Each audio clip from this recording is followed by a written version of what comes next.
Cyberpunk 2077 seems to be on everybody's minds, and what a lot of discussions based on lately. Between some of the misleading advertising. Man, it's so twitchy.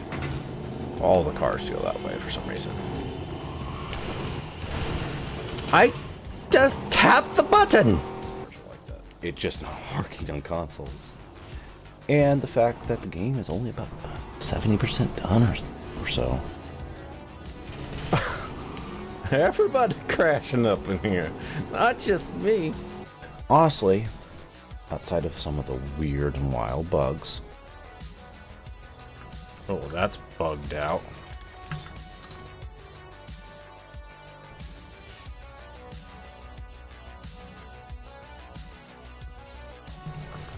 Let's save and reload that.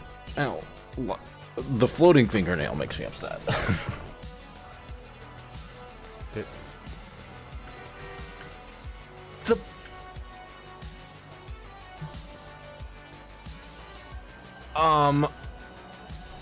Oh my god. I quite like the gameplay.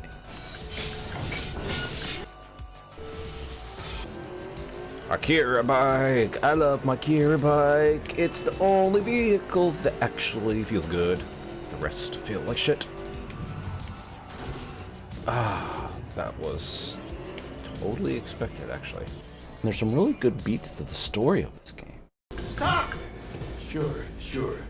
You be careful with that trigger. How did you find me? I'm here by contract. I'm a fixer, nothing personal.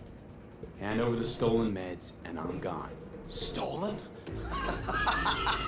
The Paloparadol doesn't work! So who's stealing from who? Who? Ripper docs. They're the real criminals. Paloparadol. For cyberpsychosis. I'm not fucking crazy! Easy. Shut up! Go away! And well, I take that back. One story mission I did not like. It felt a little juvenile-y edgy. But the rest were really good.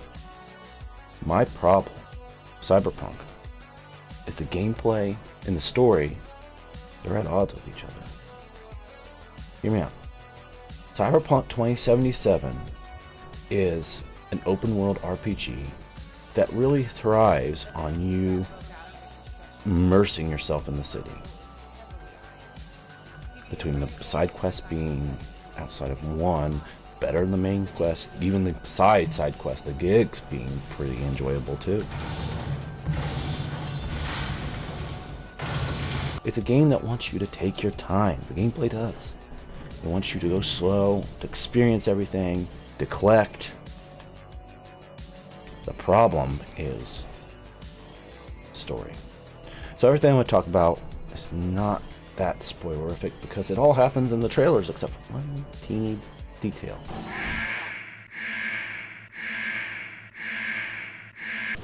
The trailers show going on a heist, going very, very badly.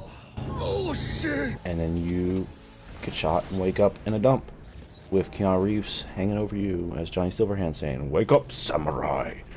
Wake the fuck up, samurai. That's kind of what happens. They fudged it a little bit, move things around, but that's pretty much what happens. Except for one detail. When you wake up, you're given a diagnosis. You're told that you only got a couple weeks to live, at most. Story, even though it's set up in the Cyberpunk universe, is not Blade Runner. Outside of like things happening, it's not Neuromancer.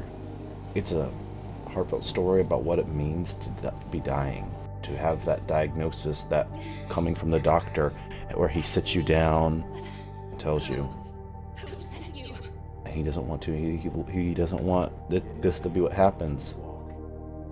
That is what's happening. And well, that's alright. I think this story could be very hard-hitting for a lot of people, especially anybody who's had cancer, rear its ugly head within their circle or with themselves. Problem is it happens immediately after the tutorial. You can't scrape the map, you can't immerse yourself like this game desperately wants you to. I mean, you can do it, but you have to disconnect yourself from the story every time you complete a side quest. It's letting you know your time is running out, even though it really isn't. There's auditory cues, there's visual cues. You know what's happening to your character. The problem is, it just takes you out of the story. So the gameplay hits about 20% after those tutorial areas. You can't even leave that tutorial like zone. You try to leave, you're teleported back and says there's nothing for you there yet. Can't go explore. You know what? All right. I'll leave this area, scrape the map, level up, get everything. No, I'm not gonna let you. Gotta get to this story beat first. The problem with that is it's gonna cut you out from the story. The story highs, when I was most deeply invested, when you probably be most deeply invested, is 20 to 30% of the game. A safe behind a painting. A little cliche. But hey, at least the merc appreciates the arts. You could learn a thing or two. I'm wondering more how it ended up on the ground. Juliet must have been in a hurry. Yeah. Something twisted happened here, V. You have that tutorial, you get the diagnosis, you deal with it. Then there's just like it splits off into a couple of different quest chains that go further. And one of those quest chains really is impactful. It's like a therapy session, except in the most cyberpunk of ways. They did a really great job with it. And I feel like that was when the story had me. I was so into it at that point. It had hooked me. And then I became unhooked. Because I wanted to explore, I needed the gameplay. It's like, hey, take your time. Enjoy all that I have to offer. That's what the game's telling me. And I did. I enjoy it. That's how I like to play open world RPGs. The problem is, Well, this one's gonna hurt. when the story is disconnecting you for doing that, it's like, oh no, you can't go. You have to hurry. Go. You have to find a cure. You have to go. Wow. That takes me out. Like, the further I got into the game, the more I disconnected from the story, to the point where I just didn't care. Because I had hit that emotional high early in the story. They had fired their cannon, and it got me. It hurts. Spikes in my skull. You did this, Juliet. The poison. And I was done. Completely done. And I just wanted to enjoy the gameplay. Scrape the map.